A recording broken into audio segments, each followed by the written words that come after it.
Halo kawan pajak semua, selamat berjumpa lagi dengan kami dalam edukasi perpajakan KPP Badora. Badora.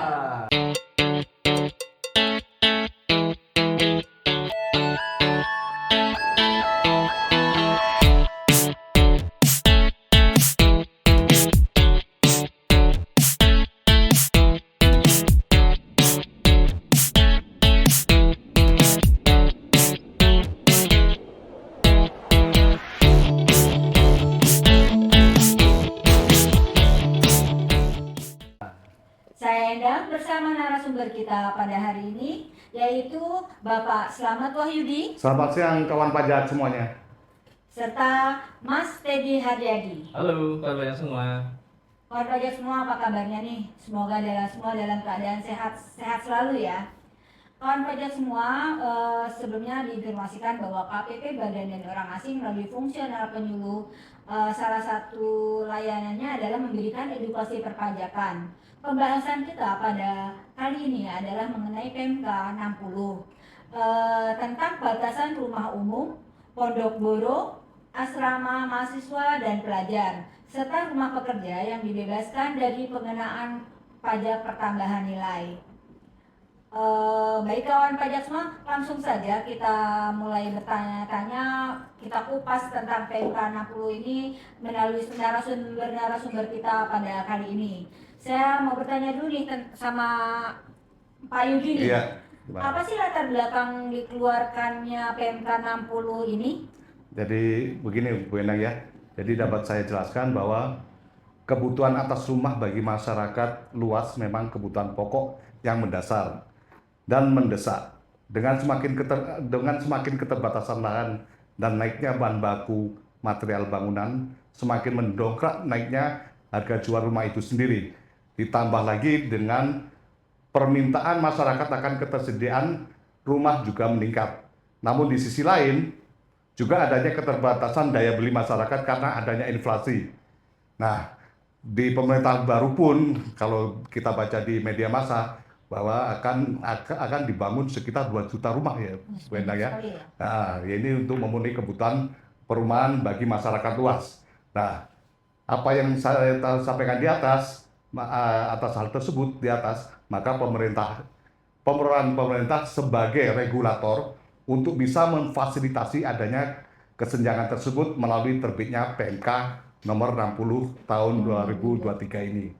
PMK ini sendiri ditetapkan pada tanggal 9 Juni 2023 dan diundangkan tanggal 12 Juni 2023 dan mulai berlaku saat diundangkan. Sudah hampir 1 tahun lalu, namun perlu kita sampaikan agar lebih diketahui oleh masyarakat luas di sini, Bu Endang. Jadi kalau saya boleh simpulkan, latar belakang diterbitkannya PMK ini adalah yaitu satu, insentif yang bertujuan untuk mewujudkan tersedianya perumahan yang terjangkau oleh masyarakat lapisan bawah. Kemudian yang kedua adalah memberikan kesempatan yang lebih luas kepada masyarakat berpenghasilan rendah untuk memiliki rumah. Gitu, Mungkin Pak Yudi saya mau bertanya lagi nih, fasilitas apa saja yang ditawarkan dalam PMK ini dan bagaimana caranya? Jadi sebelumnya saya jelaskan bahwa yang diatur dalam PMK ini yang mendapatkan fasilitas pembebasan PPN antara lain yaitu penyerahan atas rumah umum, yaitu kemudian rumah pekerja, kemudian pondok buru, dan asrama mahasiswa dan pelajar. Jadi ada 4 ya kriteria atas penyerahan rumah ini. Kemudian pembebasan pengenaan PPN ini dilakukan dengan pemberitahuan pemanfaatan fasilitas oleh pihak yang memperoleh barang kena pajak melalui saluran elektronik yang disediakan oleh Direktorat Jenderal Pajak. Dan terhadap pihak yang memperoleh barang kena pajak berupa rumah umum yang telah terdaftar sebagai penerima manfaat program kepemilikan rumah umum dari pemerintah yang dibuktikan dengan nomor lolos pengujian tagihan pembayaran yang dipersamakan dengan pemberitahuan pemanfaatan fasilitas itu sendiri, Bu Endang. Mas Yudi boleh tanya nggak, pondok boro itu apa sih? Nah, itu nanti akan dijelaskan, Bu Endang. Nanti satu persatu akan dikupas ya. Baik, saya mau beralih ke Mas Teddy nih. Bisa dijelaskan kriteria rumah umum dan rumah pekerja seperti apa yang mendapatkan fasilitas dari PMK ini? Ya, baik Menang. Begini ya kawan pajak semua. Pengertian rumah umum dan rumah pekerja.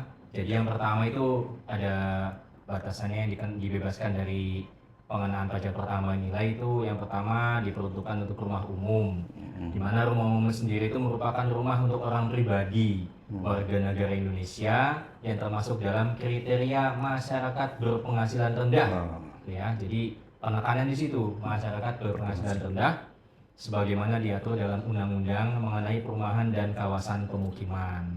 Kemudian pengertian dari rumah pekerja sendiri adalah merupakan bangunan yang dibiayai dan dibangun oleh pemberi kerja, atau dapat juga dibangun oleh pemberi kerja dengan menggunakan jasa perusahaan jasa konstruksi.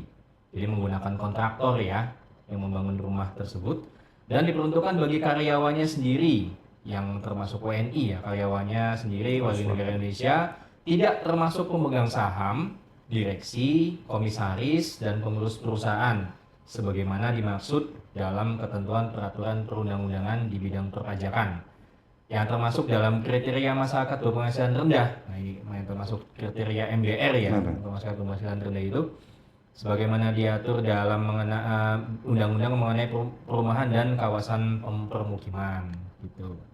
Kemudian baik rumah umum maupun rumah pekerja hanya memiliki fungsi sebagai bangunan tempat tinggal yang layak huni gitu ya, hanya berfungsi sebagai bangunan tempat tinggal yang layak huni, tidak termasuk rumah toko atau ruko dan rumah kantor atau rukan. Jadi khusus untuk tempat rumah tinggal ya. Tempat tinggal aja ya. Tempat tinggal tidak aja. berupa rumah untuk Tidak digunakan untuk usaha. seperti itu, ataupun untuk sebagai kantor tempat menjalankan aktivitas kegiatan usaha gitu ya, untuk kantor apa gitu, seperti itu tidak boleh. Kemudian rumah umum atau rumah pekerja harus memenuhi ketentuan sebagai berikut. Jadi ada ketentuan-ketentuannya yang termasuk dalam pengertian rumah umum itu. Jadi nggak hanya asal bangun rumah aja, jadi ada ketentuannya. Itu betul gitu ya? Diatur nanti seperti itu. Yang pertama, luas bangunannya itu minimal berukuran 21 sampai 36 meter persegi. Luas bangunan itu ya? Betul, luas bangunannya. Jadi ada batas bawah sama batas atas tuh ininya. 21, batas bawahnya 21 meter persegi sampai batas atasnya itu maksimal 36 meter persegi untuk luas bangunannya. Kemudian yang kedua, luas tanah minimal 60 meter persegi sampai 200 meter persegi. Cukup luas juga ya, lumayan ya. Jadi itu tingkat batasannya. ya berarti. Agak luas ya memang sih ya. Tapi kalau misalnya bangunannya dibikin dari 21 sampai 36 saya rasa enggak luas ya. Cuma satu lantai aja, nggak sampai ada 2 lantai gitu ya. Kemudian yang ketiga, yang paling penting itu harga jual tidak melebihi batasan harga jual sebagaimana tercantum dalam lampiran yang merupakan bagian tidak terpisahkan dari peraturan menteri ini. Jadi di lampiran menteri ini ada lampiran yang menegaskan harga jualnya untuk Pulau Jawa misalnya maksimal itu berapa, kemudian di luar Pulau Jawa itu maksimal berapa, DKI Jakarta itu maksimal berapa. Sesuai daerahnya ya. Sesuai daerahnya nanti diatur gitu, seperti itu batasannya berapa minimal. Jadi kalau lebih dari itu bukan termasuk kategori rumah umum gitu ya. Kemudian yang keempat, merupakan rumah pertama yang dimiliki oleh orang pribadi. Itu jadi rumah pertama dimiliki oleh orang pribadi yang termasuk dalam kriteria masyarakat berpenghasilan rendah.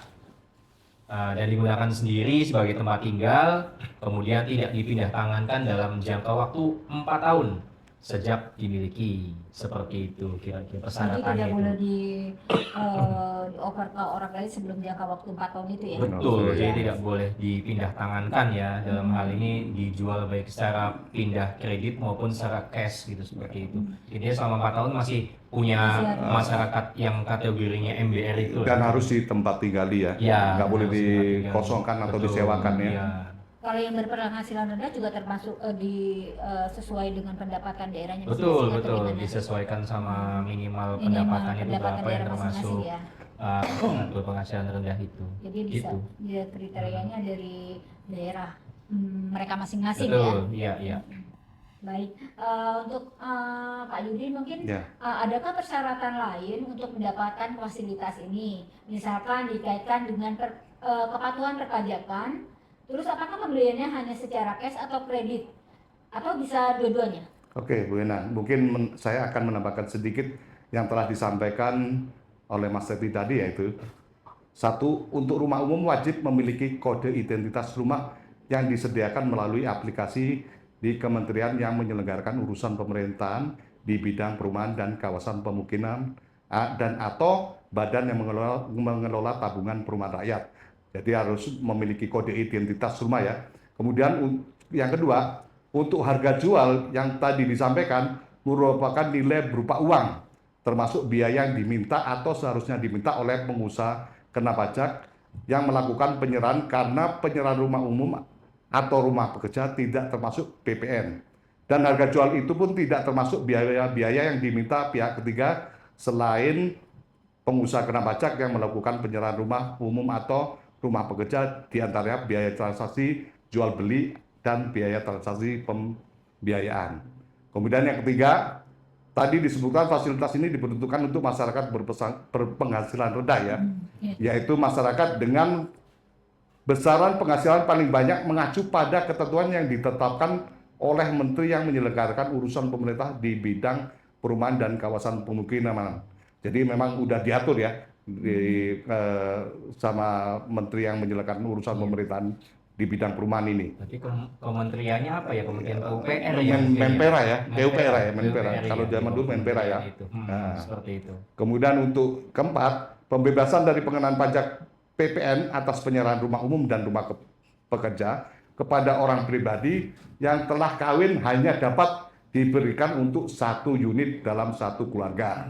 Itu yang paling penting itu. Kemudian kembali ke pertanyaan Bu Endang ya, tadi mengenai persyaratan lain dikaitkan dengan kepatuhan perpajakan. Memang betul sekali terdapat persyaratan yang harus dipenuhi untuk mendapatkan fasilitas ini, terutama terkait kepatuhan perpajakan. Jadi untuk mendapatkan pembebasan PPN, masyarakat berpenghasilan rumah harus satu, ya, telah lapor SPT tahunan PPH 2 tahun pajak terakhir, jadi harus lapor SPT tahunan 2 tahun pajak terakhir, dan SPT masa PPN 3 masa pajak terakhir yang menjadi kewajibannya bagi orang pribadi yang memiliki NPWP. Dan misal kedua, tidak memiliki utang pajak.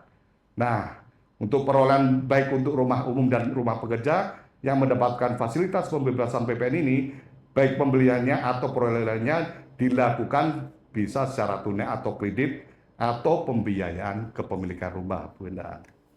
Gitu. Jadi Ya, bisa bisa cash, tunai, bisa atau kredit, cash atau kemudian kredit, bisa Boleh KPR ya. KPR ya. Nah, bisa KPR juga itu. Jadi bisa fleksibel untuk pemilikan Jadi rumah itu ini. kan mereka harus melaporkan SPT tahunan 2 tahun terakhir. Kalau kan misalkan pokoknya yang penting dia harus melaporkan SPT Betul, tahunan jadi ya, dari- setelah 2 tahun berturut-turut. Betul, dari segi kepatuhan perpajakannya harus diperhatikan juga untuk bisa memanfaatkan pembebasan PPN ini untuk pembelian rumah. Itu persyaratan yang Iya, utama ya. iya. Nanti juga ada dalam SPT itu kan berarti harus pelaporannya dengan benar, jelas dan lengkap ya. Iya, Maksudnya betul.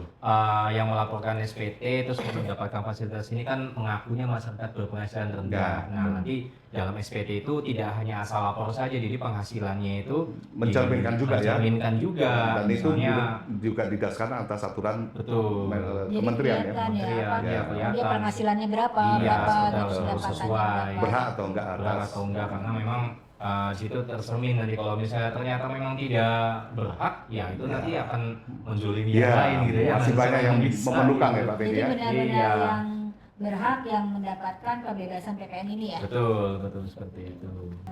Baik nih, sekarang Mas Edi nih, tadi Pak Yudi sudah menyampaikan bahwasanya untuk mendapatkan pembebasan PPN ini atas penyerahan rumah umum atau rumah pekerja yang perolehannya bisa dilakukan secara tunai atau kredit, atau pembiayaan kepemilikan rumah adakah kewajiban lainnya?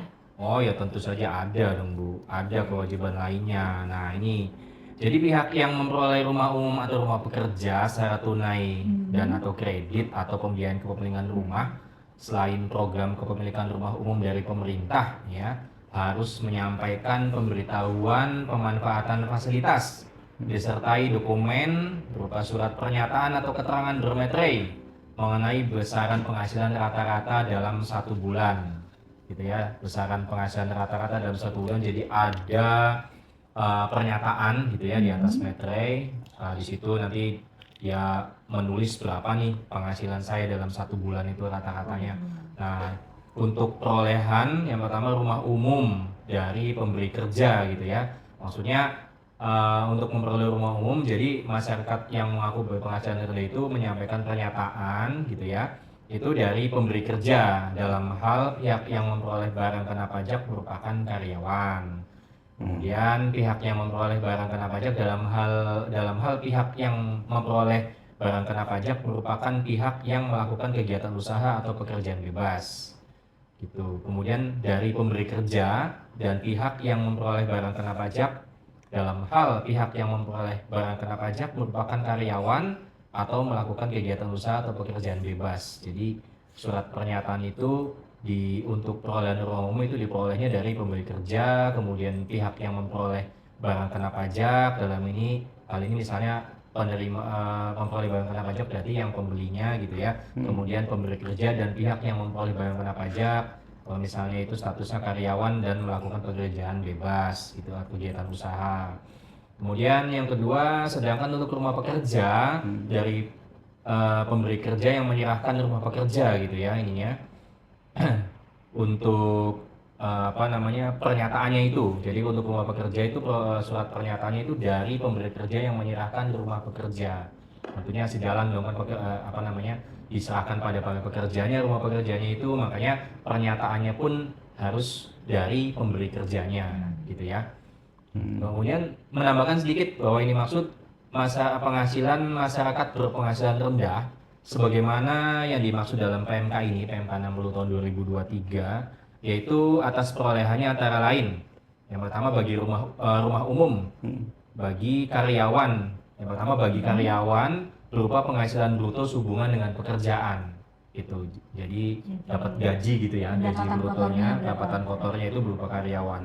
Kemudian bagi orang pribadi yang melakukan kegiatan usaha dan atau pekerjaan bebas yang menghitung penghasilan neto dengan menggunakan norma penghitungan penghasilan neto berupa penghasilan netonya. Kalau pakai norma gitu ya, ada kegiatan usaha atau pekerjaan bebas, maka yang termasuk di perolehannya itu dihitungnya itu dengan penghasilan netonya. Jadi setelah dikalikan norma penghitungan penghasilan neto seperti itu. Netnya berapa gitu ya? Ya, kemudian bagi orang pribadi yang melakukan kegiatan usaha dan atau pekerjaan bebas yang menghitung penghasilan neto berdasarkan pembukuan itu berupa penghasilan neto ya untuk penghasilannya. Kemudian bagi orang pribadi yang melakukan kegiatan usaha yang dikenai pajak penghasilan bersifat final atas penghasilan dari usaha dengan peredaran bruto tertentu. Nah, peredaran bruto UMKM ini, itu Pak. UMKM ya berarti termasuk ke dalam skema PP 23 ya tahun 2018. Atas peredaran bruto tertentu dan atau pajak penghasilan bersifat final lainnya, yaitu berupa perkiraan penghasilan neto yang dihitung dengan menggunakan norma penghitungan penghasilan neto. Itu. Dan atau yang terakhir bagi karyawan yang sekaligus melakukan kegiatan usaha dan atau pekerjaan bebas berupa penjumlahan penghasilan dari tadi yang huruf A, B, C, dan D itu dijumlahkan semua. Jadi ini ia karyawan, ia punya kegiatan usaha, ia punya pekerjaan bebas, jadi dijadikan satu, gitu, dijadikan satu gitu betul ya? berapa dijadikan satu berapa penghasilannya. Kemudian untuk rumah pekerja yaitu berupa penghasilan bruto karyawan dari pemberi kerja yang menyerahkan rumah pekerja tersebut. Jadi batasan penghasilan rendah itu kalau untuk penyerahan rumah pekerja itu dari penghasilan bruto atas karyawan dari pemberi kerjanya. Seperti Itu sebagai buktinya ya Pak? Iya, sebagai buktinya. Seperti itu kira-kira Bu Endang masih gitu. Mas Yudi nih tadi kan saya tanya, Iya. itu apa sih gitu? Nggak sabar ya tadi ya. Ya, Bisa dijelaskan nih. ya, makasih Bu Endang. Ya, jadi untuk Pondok Buruh itu termasuk yang mendapatkan fasilitas pembebasan PPN ya, khususnya atas penyerahan Pondok Buruh kepada koperasi buruh, koperasi karyawan, kemudian pemerintah daerah dan atau pemerintah pusat. Namun bagi koperasi buruh, koperasi karyawan, pemerintah daerah dan atau pemerintah pusat yang tidak memiliki NPWP itu tidak dapat memanfaatkan fasilitas pembebasan PPN ini Bu Endang. Jadi khusus yang mempunyai NPWP ini yang bisa meminta fasilitas pembebasan PPN ini. Kemudian untuk pondok buruh yang dibebaskan dari PPN ini merupakan, nah ini tadi, merupakan bangunan sederhana berupa bangunan bertingkat atau tidak bertingkat, ya, yang diperuntukkan bagi para buruh tetap atau para pekerja sektor informal yang berpenghasilan rendah. Jadi ini khusus untuk bangunan baik bertingkat atau tidak yang diperuntukkan untuk buruh tetap, untuk buruh tetap ya, dan atau para pekerja sektor informal dengan catatan dengan berpenghasilan rendah. Dengan biaya sewa yang telah disepakati, nanti ada sewa menyewanya ya, yang tidak dipindah tangankan dalam jangka waktu 4 tahun sejak diperoleh. Sama. Prinsipnya ya. Jadi ini sama. Ya. Umum tadi. Kemudian yang dimaksud bangunan sederhana yaitu merupakan bangunan klasifikasi sederhana sesuai dengan ketentuan peraturan perundang-undangan yang mengatur mengenai bangunan gedung itu sendiri. Itu beda. Jadi jelas ya. Jadi untuk ya, bangunan buruh itu untuk apa? Yaitu untuk buruh tetap dan karyawan sektor informal. Iya, agak baru-baru dengar ya. Judulnya tetap bangunan sederhana gitu ya, sederhana. jadi tidak mewah, baik dari segi spek bangunannya atau apanya mungkin seperti itu ya kira-kira ya. Terus Mas Edi, bagaimana dengan asrama mahasiswa dan pelajar?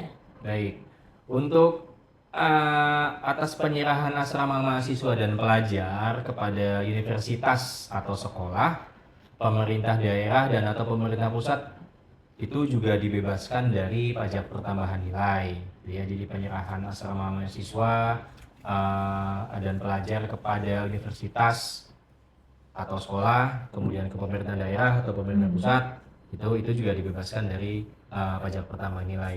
Namun perlu diingat, yang perlu digarisbawahi, universitas atau sekolah, pemerintah daerah dan atau pemerintah pusat yang tidak memiliki NPWP, gitu ya, tidak dapat memanfaatkan atau tidak dapat mendapatkan pembebasan pajak pertambahan nilai ini. Sama ya. Betul, jadi intinya juga harus punya NPWP. Kalau pemerintah pusat daerah kan biasanya memang satuan kerjanya kan punya NPWP ya, benar itu. Nah, universitas dalam hal ini misalnya bentuknya apakah yayasan atau apa, itu memang wajib punya NPWP apabila ingin mendapatkan fasilitas pembebasan mengenai asrama mahasiswa atau asrama pelajar gitu ya, seperti itu.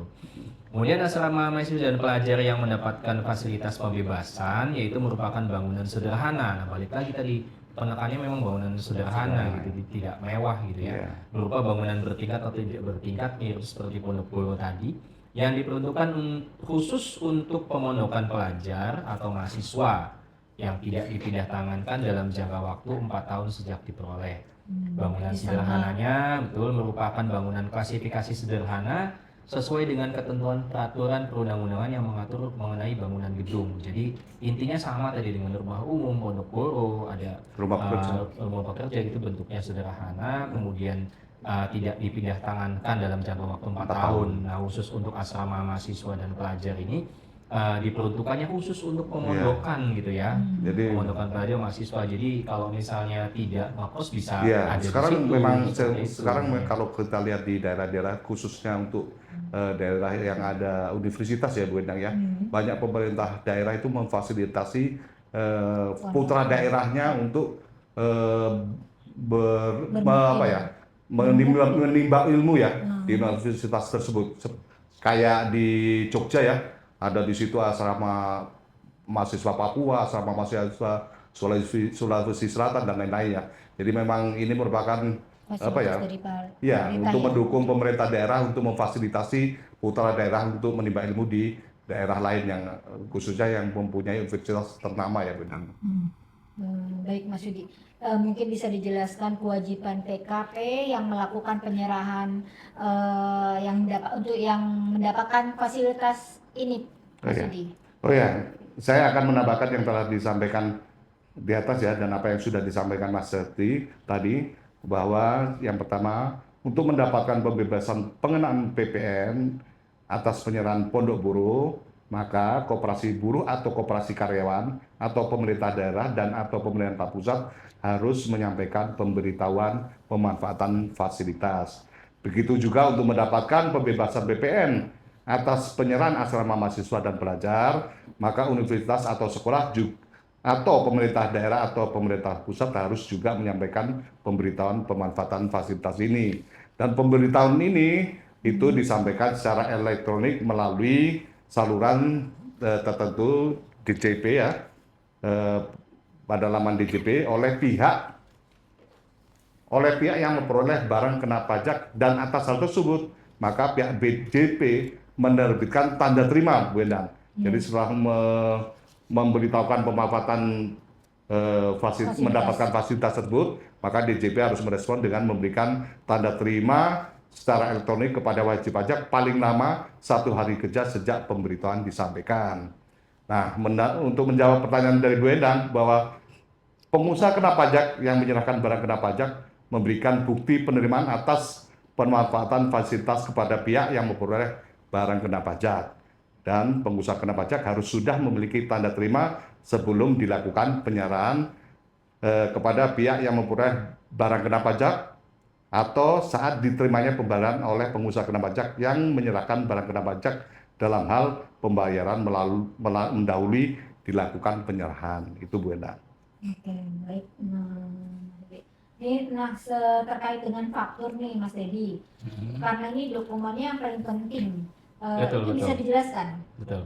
Nah, tadi kan kita bicara soal barang kena pajak ya, sebelumnya apa sih itu barang kena pajak? Ya, barang kena pajak itu ya tadi jadi objek pembahasan di PMK ini, itu rumah umum tadi kan, kemudian rumah pekerja, kemudian pondok guru, asrama mahasiswa, itu sebetulnya memang merupakan barang yang dikenai pajak pertama nilai, cuman dibebaskan dengan adanya peraturan menteri ini, seperti itu.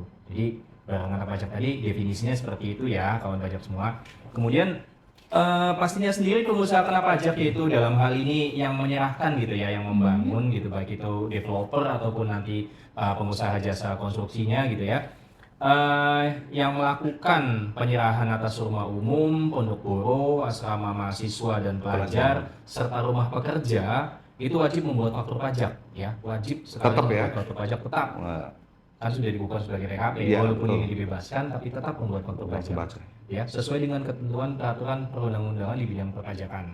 Nah, faktur pajak ini harus diisi secara lengkap dan benar, serta paling sedikit memuat informasi. Jadi ada informasi paling sedikit memuat ini. Yang pertama, identitas pihak yang memperoleh barang kena pajak berupa yang pertamanya nama pihak yang memperoleh barang kena pajak tadi, rumah umum, rumah pekerja, pondok guru dan sebagainya. Kemudian yang kedua, nomor pokok wajib pajak atau nomor induk kependudukan ya, dalam hal pihak yang memperoleh barang kena pajak belum memiliki NPWP gitu. Jadi bisa pakai NIK? Pakai NIK, betul sekali. Kemudian ada lolos pengujian tagihan pembayaran ya, sebagaimana dimaksud dalam pasal 9 ayat 2 dalam hal perolehan rumah umum melalui secara kredit atau pembiayaan kepemilikan rumah, subsidi program pemerintah rumah umum dari pemerintah, atau tanda terima pelaksanaan kewajiban sebagaimana dimaksud dalam pasal 11 ayat 2 atau pasal 12 ayat 2 dalam hal perolehan rumah umum secara tunai dan kredit atau pembiayaan kepemilikan rumah selain program kepemilikan rumah umum dari pemerintah, rumah pekerja, pondok guru atau asrama mahasiswa dan pelajar. Kemudian pada pengisian kolom referensi faktur pajaknya gitu, itu diisi kode identitas rumah. Ada pengisian kolom nama barang dalam hal yang diserahkan berupa rumah umum, jadi harus ada kode identitas rumah. Jadi rumah itu punya kode gitu. Rumah itu punya kode. Jadi itu yang pertama dijelaskan. Yang pertama itu kemudian dapatnya itu kan dari kementerian terkait gitu ya. Biasanya ada aplikasi tersendiri untuk rumah umum itu pada saat dilakukan penjualan, nanti masuk ke suatu sistem tertentu, nanti rumah itu setelah didaftarkan set plan-nya oleh developer, nanti masing-masing blok itu dapat nantinya namanya kode identitas rumah, dan itu harus dicantumkan, itu harus sesuai. Jadi kode identitas rumah ini punyanya NIK ini gitu, seperti itu. Jadi tidak melenceng gitu. Sesuai ya. Jadi peruntukannya maupun untuk pemanfaatan fasilitas pembebasan PPN ini juga nanti bisa dimonitor ya Pak? Iya betul, jadi bisa dimonitor. Kemudian referensi faktur juga harus memuat keterangan Ya, keterangannya program kepemilikan rumah umum dari pemerintah pada kolom referensi faktur dalam hal belum memiliki nomor lolos pengujian tagihan pembayaran. Kemudian faktur pajak sendiri harus diberikan keterangan, jadi ada capnya ya, kode capnya itu berupa tulisannya PPN dibebaskan berdasarkan PP nomor 59 tahun 2022. 49. Oh iya, Ya, PP-nya ya. PP nomor 49. Nah, jadi nomor 49 jadi tahun PMK 2022. Ini kan turunan dari Betul, PP 49. dari PP 49 itu PMK Iya, 60. betul, aturan Banyak tersebut. situ kan yang termasuk di PP 49 itu banyak yang Betul. ada yang dibebaskan, ada yang tidak Iya. dipungut gitu banyak. Nah, ini salah satu contohnya untuk rumah umum, rumah pekerja, pondok-pondok dan sebagainya diatur di PMK 60. Cuman induknya itu ngikutnya ke PP nomor 49 tahun 2022. Jadi pada saat pembuatan faktur pajak harus ada cap seperti itu. PPN dibebaskan berdasarkan PP nomor 49 tahun 2022. Jika belum ada dalam aplikasi pembuatan faktur pajak, pengusaha kena pajak atau PKP melakukan sinkronisasi pada aplikasi pembuatan faktur pajak. Jadi nanti pada e-fakturnya itu melakukan sinkronisasi untuk memunculkan referensi kode capnya itu. Jadi biar muncul itunya ya. Saya rasa kawan pajak kalau itu sudah tahu semua untuk sinkronisasi masuk ke menu-menunya, nanti tinggal disinkronkan saja, nanti biar muncul sendiri nama referensinya gitu. Tinggal kalau kita bikin yang 08, kalau dapat dibebaskan 08, nanti pilihannya sudah ada gitu, seperti itu. Oke. Jadi kalau saya simpulkan ya, mungkin dengan adanya peraturan PMK 60 ini bisa sasar masyarakat luas ya Pak Teddy ya. Selain karyawan di sini, yang karyawan, kemudian buruh ya, buruh atau pekerja di sektor informal, kemudian untuk koperasi buruh, kemudian untuk termasuk Pemda ini juga bisa menyelenggarakan asrama bagi pelajar dan mahasiswanya. Jadi semuanya juga mensasar masyarakat luas ya untuk memanfaatkan fasilitas ini ya. Iya, betul. Baik, kayaknya kita udah lumayan lama nih ya untuk bincang-bincang pajak kita pada kali ini. Dapat saya simpulkan bahwa yang dimaksud dalam objek pajak dalam PMK 60 ini adalah rumah umum, pondok guru, asrama mahasiswa dan pelajar, serta rumah pekerja. Sedangkan subjeknya adalah warga negara Indonesia berpenghasilan rendah dan baru memiliki rumah yang pertama, serta pondok guru, asrama mahasiswa dan pelajar, serta rumah pekerja yang dibebaskan dari PPN. Sedangkan persyaratannya adalah semuanya harus mempunyai NPWP. Betul, wajib itu ya, NPWP itu. Berlaku sejak diundangkan. Jadi wajib juga membuat faktur ya, sesuai dengan untuk PKP-nya ya. Iya, sesuai dengan PP nomor 49 tahun 2022. Ya, betul sekali, Win. Dan yang paling penting lagi tadi, selama 4 tahun tidak boleh didatangkan, tidak boleh dioperkan ke orang lain ya. Iya. Baik kawan pajak semua, demikian edukasi kita pada kali ini, semoga bermanfaat, dan apabila ada kata-kata yang salah kami mohon maaf yang sebesar-besarnya, dan apabila kawan pajak masih ada yang ingin ditanyakan, silakan menghubungi WA helpdesk kami di 08 111 330 053, serta jangan lupa memfollow IG live kami, karena di IG live kami kawan pajak semua dapat mengetahui informasi seputar perpajakan dan edukasi lainnya yang akan kami adakan. Akhir kata kami ucapkan terima kasih, sampai jumpa di edukasi selanjutnya. Salam. Terima kasih kawan pajak semuanya. Terima kasih.